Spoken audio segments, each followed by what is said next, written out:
அஸ்ஸலாமு அலைக்கும் வரஹ்மத்துல்லாஹி வபரகாத்துஹு.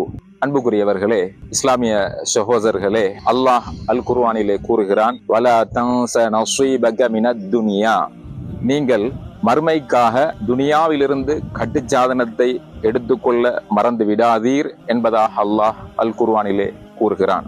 இந்த உலக வாழ்க்கையிலே ஒரு மனிதன் நாளை மறுமையிலே தன்னை வெற்றி அடைய செய்யக்கூடிய, தனக்கு வெற்றி அளிக்கக்கூடிய அமல்களை தேர்வு செய்து அதிகமாக அமல்களை செய்து கொள்ள வேண்டும். இந்த துனியாவுடைய வாழ்க்கை குறுகிய கால வாழ்க்கை.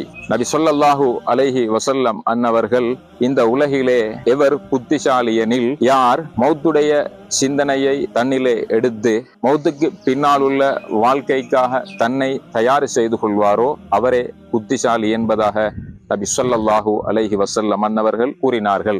எனவே ஒரு மனிதன் அதிகமாக துனியாவுடைய விடயங்களுக்கு நேரங்களை செலவழிப்பதை தவிர்த்து தன்னுடைய மௌத்துடைய வாழ்க்கைக்காக வேண்டி, கபருடைய வாழ்க்கைக்காக வேண்டி, நாளை மஹ்ஷர் ஆஹிராவுடைய வாழ்க்கைக்காக வேண்டி அதிகமாக அமல்களை செய்து கொள்ள வேண்டும். தொழுகை, நோன்பு, ஜகாத் போன்ற சாலிஹான அமல்களை சரியாக ஒழுங்குமுறைப்படி செய்வதுடன் மார்க்க கல்வியை கற்றுக்கொள்ள வேண்டும். மார்க்க கல்வியை கற்று தன்னால் முடியுமாக இருந்தால் அதை கற்பிக்க வேண்டும். அதை கற்றுக் கொடுக்கக்கூடியவர்களுக்கும் உதவியாளராக இருக்க வேண்டும். ஏனெனில் துனியாவுடைய நாட்கள் மிகவும் குறைவானது. மறுமையுடைய நாட்கள், மறுமை என்னும் பிரயாணம் அது நீண்டது.